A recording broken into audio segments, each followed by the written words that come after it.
Are you a fan of Mount and Blade 2 Bannerlord? I would assume so. Are you a fan of the Crusader Kings series? I think most strategy gamers are. Are you a big fan of Total War Rome 2 Dividi et Impera? For me, that is one of my favorite games of all time.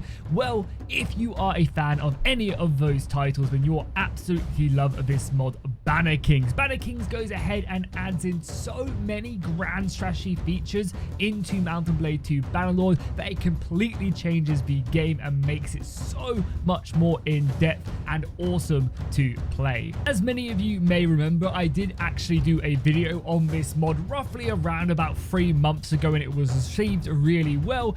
However, I thought I'd do another one because not only has the mod now been updated and brought up to scratch with the current patch of Bannerlord, many new people have now entered into playing this wonderful game. And I think that just goes ahead and warrants a brand new video because all these new people looking for a more in-depth campaign than Banner Kings is for you. So what I'm going to do is basically run through all the features that Banner Kings does have to offer so that if you've never seen this mod, you're going to be able to be pretty well filled in. I'm going to try and do it a little bit more concisely so the video is not going to be as long as the previous one. Also, I'm going to run through the actual new changes as well that has happened since that previous video as well, so even if you have maybe seen that video, you're still going to be in for some new information. So if we start off, this is going to be what you're greeted with once you've actually made your character. These are going to be your beginning starts, your cultural starts, and basically what these do is they give you a story to the actual campaign. For example, Indebted Lord, we get given a city that we can go ahead and start with. It is just a village, but you automatically become a part of a kingdom. You get given a title. You can't go ahead and start elections or vote in any of the kingdom decisions. However, you do kind of get to join the armies and fight in big battles right off the bat. This is perfect for those of you who maybe just want to quickly dive in and start fighting in big wars and even get granted a kingdom later on, or a castle or a city later on down the line that's a bit more than just a village. But this does come with some negatives. You are going to be indebted, so this means you're going to be getting hardly any influence for a long period of time. I feel like a lot of these time periods are just a little bit too long. 5 years is a long time in game. I think maybe they should be reduced to maybe 1 or 2 years in game. That seems a bit more reasonable. I think 1 year is probably the most reasonable because then you can kind of dive into the game. That's basically the early game is the first year of the game. The other careers are also pretty fun. Mercenary grants you a pretty elite army to begin with, but you're going to struggle to maintain it. You also have Outlaw, where you start off basically being hunted by the other kingdoms, and it's really fun. I definitely recommend doing this one if you're using another mod like Forbury. And you even have the Gladiator tradition, which means you're going to be getting some good bonuses to actually fighting in tournaments. But as you can see, your party size is reduced for a long period of time. Oh, also quickly before we do that, you can also see all the brand new features right here when you first load up a game as well. By clicking on this, it will open up and basically give you information about everything in the game. So you can take a look at religion, settlement management. You can see what changes they've done to the economy. There's a nice kind of extensive tutorial here where you can learn a bit more about the game itself. And you can also see as well your actual religion. So you can see we start off with 100 piety, or at least our religion starts off with 100 piety right here. So lifestyles can be found on the education tab of it, and basically these lifestyles go ahead and give you an additional skill tree. Basically by doing these, you're going to unlock certain perks in different areas. So for example, the gladiator trait will go ahead and give us some really nice bonuses in winning tournaments. I believe you can basically, the first one is like you can get double the amount of bets on your tournament, and if you couple that with the roguery skill, it's going to be super powerful. You also, the next one I believe gives you more renown per victory. Another one allows you to have better tournament prizes. It's basically almost like another skill tree that you're slowly grinding towards and improving that will give you bonuses to your game. And there's plenty. There is also some specific ones depending on your culture as well. So for example, the Irita is specific to the Valandian culture, and you can see that it will give you different bonuses depending on what ones you pick. You also can learn different languages as well in the game, so you'll be doing this by improving your cultural standing and also your theology and scholarship, which can be found up here, which is a brand new skill tree. Each of these give you different bonuses. You're going to want to try and get your literacy up to 25 so you can start reading books, and that's really where it begins right there. You'll be able to read certain books, and this will learn you different languages, all give you skills. So again, this entire entire new skill tree is a big help. We also have faiths in the game. The religion part of the game is still very much a work in progress, but right now there are currently 4 religions in the game, each of them giving you certain bonuses and doctrines. I believe you can actually sacrifice people to get piety. Having positive piety will give you certain bonuses, and each of these are really, really interesting to mess around with, as you can go ahead and increase prosperity inside of cities, and do a whole range of different things. Again, these other theology and lordship skill trees are still very much a work in progress, but you can see the base amount of them are set up quite nicely. Then finally on this tab we do have the decision tab, and basically here you can go ahead and recruit companions, recruit council positions if you're looking for someone to go ahead and enter into your council, which is a pretty exciting feature we'll look at. You can actually go ahead and acquire books which will help you read, assume cultures if you want to change your culture midway through the game, and I can also go ahead and request full peerage, which is something that I mentioned earlier. Because I'm an indebted lord, I can't vote. I'm a lesser peerage in the kingdom, and that can be viewed in the Demensa hierarchy right here. You can see I don't think I'm even on this list maybe of where I'm at. Yeah, I don't think I'm even on this list because I'm currently a lesser peerage. I'm basically just like a small baron of a village, nothing special whatsoever. However, if I want to go ahead and improve this and require full peerage and actually become recognized inside the kingdom fully, and so that will give me the ability to vote on certain laws and being able to bring up laws myself, then that's something I'm going to have to do with that decision tab. You can also utilize this to actually go ahead and form the greater imperiums, like the reformation of the Imperial Calradia, or even uniting Greater Britannia. These are stuff you can do. So there's just like nice little decisions here. Again, you're going to be recruiting companions and doing stuff like this pretty regularly to find good people. But again, that's something you're going to be kind of really looking into as you progress through the game. The next thing that is really interesting and absolutely awesome in this mod is the court system. So I can go ahead and set up a court even if I am not in control of a city or anything. I obviously do have my little village right here that I have been given peerage over, which means I can go in and basically mess around with this, which we'll take a look at in a second. But I can also set up a court, and the court is going to be pretty impactful. Each of them do provide you with certain bonuses. So for example, if I was to assign a marshal, he would oversee my military administration, giving me more militia inside of my settlements. It will give me a higher percentage of militarism, which allows you to recruit more soldiers.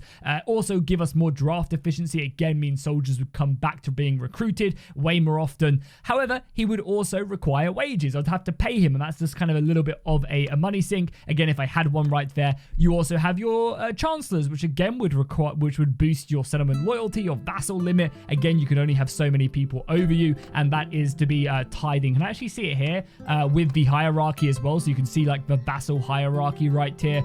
So again, depending on how you are, if you're full peerage, what type of councillor you have, how good your lordship stat is, that all filters into that. Your stewardship will give you a bit more prosperity, but again, you're always having to pay wages and influence to them. So again, that will kind of eat at your own influence and also your wages. And I actually really, really, really love the fact that this does take away your own influence, because I feel like influence is a resource you can just gain and gain and gain and gain. So it's nice to see that there is a bit of cost to that. Again, you can also get your clergy exclusive bonuses right here as well, if you do have a special character right there. And you also have a spy master, which will help you out quite massively at just securing your newly conquered settlements.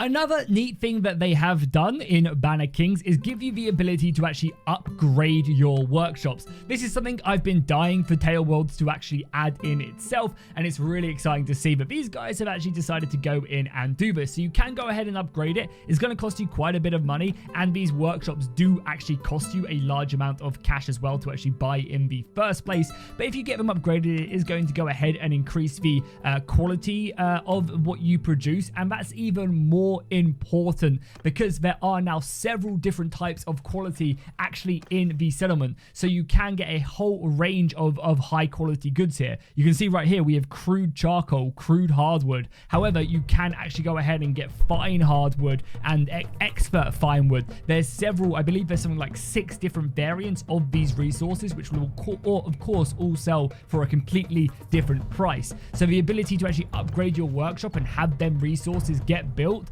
and then being able to sell at a higher price, because, you know, cities need these high quality goods, are always going to be in demand. Nowhere is going to be producing these high quality goods all the time, so you can really get a good amount of supply on that. They have also gone in as well and added in several different types of food as well, which are produced from a whole range of different villages scattered around the map. So you'll be able to really diversify the types of food, and some food will be growing in the north, like you'll be getting much more like potatoes up in the north in the snowy weather, whereas in the south you'll be getting much more exotic foods which you won't be seeing. And again, that gives you a whole different type of opportunity, which means you can really have some good fun actually trading food and resources from one side of the country of Caradia to the other. Oh, okay, cool. So let's move on to the next thing. As I said, this mod is incredible. I just have to keep on saying it because it is such a great mod. If you're looking for more in-depth in your gameplay, this is the one for you. So we also have Dimensors in Kingdoms now, and this is basically the kind of like main laws of the kingdom. We still have the policy screen right here, which I believe more policies have been added to this section, and some have been taken out and they've kind of been reformed. But we also have this, which is kind of basically like how your kingdom is running. You can go ahead and decide how your slaves are being used inside of kingdoms. You can go ahead and change the way that serfs are organized in your kingdom. At the moment, it's really tied to agricultural, but you can change that to be more military driven. You can edit the amount of taxes you're getting from your nobility, your craftsmen. You can change up how you're drafting soldiers to the cause, and also decide if slavery should even be a thing in your kingdom. It's a really nice setup screen. You of course also have your kingdom court, and I believe you as a character can also actually go ahead and get appointed to these positions, which will give you fame, wealth, power. You'll be the king of the pirates in no time. And something actually that they haven't implemented yet, but they are planning to hopefully in the near future, is that they're looking to completely revamp the diplomacy screen. I mean, Tailworlds don't really have diplomacy in the game, so they're looking to basically just go as hard as they have with any of the other mechanics and actually create their very own large diplomacy style campaign. One of the last things I'm yet to mention is the actual settlement management. Now, this has been completely revamped. So when you go into any settlement, even if it's a village or a city, again, cities will have similar stuff to this, but you do have the ability to really have a deep dive into it and actually see what the settlement is built up of. Right now, you can see that we have 15 of our noblemen living here, 328 serfs, and 78 slaves. I believe you can actually go ahead and drop off prisoners to your cities, which will actually help and give them a higher slave population, which will give you more labor to then work in the mines, which you'll be able to build.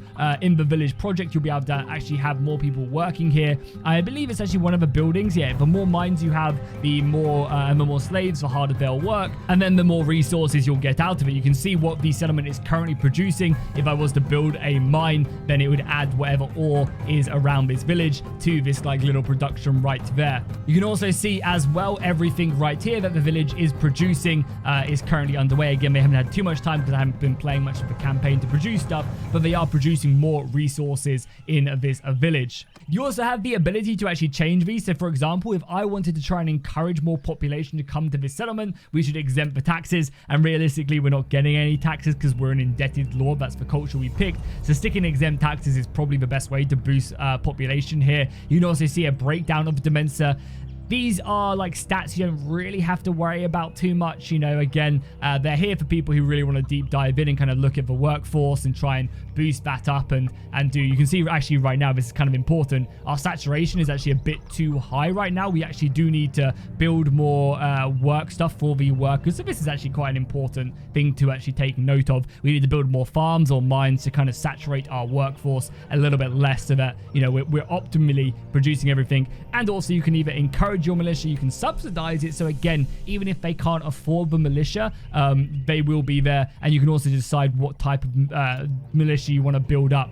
And this is the cool thing, I can even click raise militia. Again, I can only do this because it's my settlement, but what it will do is it will go ahead and raise the militia of the village, and then they will follow you around. So you could take a small portion of the army here and go and deal with, you know, raiding lords or barbarians or whatever you want to do. Again, it's going to be kind of expensive to do this, and this is taking away population from the actual city itself, I believe. The population would have been brought out, and you know, if they die, then that's going to be something you're not going to be able to sort out there, very quickly. So finally, with these cities as well, you can also, as I said, transfer slaves if you actually had any prisoners, and you can also meet the nobility, which is kind of a cool feature. Basically, you're just kind of meeting the surrounding people, because I believe somewhere it would show me. Oh, this is actually interesting. So yeah, this village doesn't have any estates. I believe there are no estates in the settlement, whereas when I was playing as the Kuzites,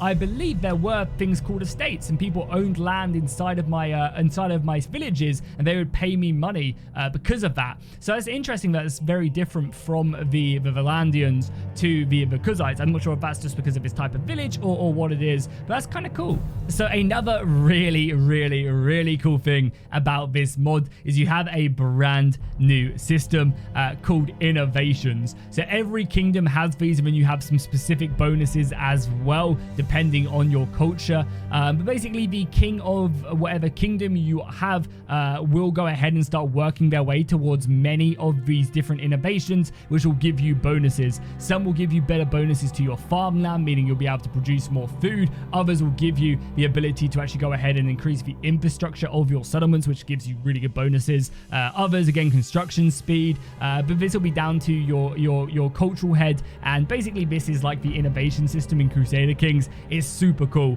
and really nice to actually have this in the game.